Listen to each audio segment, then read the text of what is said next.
Hi, Michael James here, and I want you to know that I was a former sciatica sufferer. Notice the reference to my sciatica in the past tense? I was determined to find a cure or at least a reduction in my sciatica pain level. I embarked on a search for all the information I could find regarding sciatica and those at risk for sciatica. The results were surprising. You would guess that age had something to do with the risk factors, but there are many other factors to consider. In fact, I was not aware that the risk factors that were part of my life were contributing to my eventful sciatica attacks. In this video, I'm going to cover the risk factors for sciatica, which basically are number 1, age, number 2, whole body vibration, number 3, heavy lifting, number 4, medical conditions, and number 5, the office environment we all live in. What is the number 1 risk factor for sciatica pain? It's age. Given the reality of the aging that our bodies go through, it's not hard to imagine that as we age, the chance of sciatica developing becomes more and more likely. Your spine creates the physical protection for our spinal column. Each of the vertebrae in our spine is cushioned by spinal discs.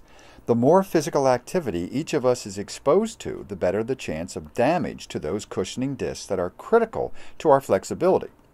Therefore, as we age from our 30s to 40s to 50s and onward, it's obvious that the aging process can take a critical toll on our spine and lower backs.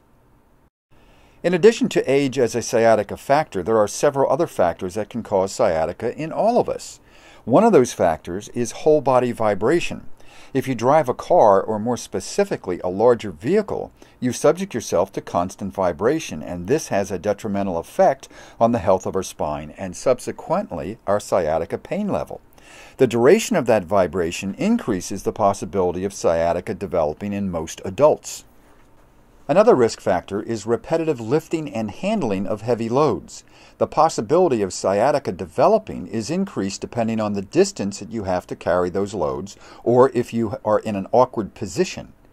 If these conditions are repetitive, it can definitely increase the sciatica risk involved.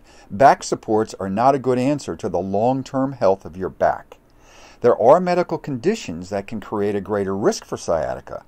One of those is osteoporosis. It is a medical condition that is the result of bone density reduction. There are ways to reduce the impact of osteoporosis, such as exercise and calcium supplementation. Another risk factor is the general office conditions that are prevalent in today's workplace. Being seated at a desk for long periods of time can place an undue stress on your lower back. There are several methods to alleviate this stress, such as getting up and walking around the office or going to the restroom. This creates better blood flow in the lower back and consequently less chance of inflammation of the sciatic nerve and hence less chance of sciatica developing. And finally, it's an accepted fact that our emotional state will impact our overall health. Here's why. Stress is a major contributor to tight muscles and hence the cause of inflammation in the nerves in the lower back. If you eliminate stress, or at least reduce the level of stress that we're exposed to, you will eventually eliminate the cause of pain in our systems. Now, I know that total elimination of stress is impossible. However, you can change the way that you deal with that stress. That's why many of us have found that a simple walk, stretching exercises, or yoga will help us to deal with the stresses on a daily basis. Once I worked on a program to reduce the stresses that I dealt with, I found that my pain level ramped down a notch or two. Want to find out more about the system that worked for me? Go to www.thesciaticapainresource.com and click on the Click Here for More Information under the image of the Sciatica Pain Resource Guide on the right sidebar. Be sure to sign up for a free email course with the information critical to solving your sciatica pain situation. The mini course is free, so do it now.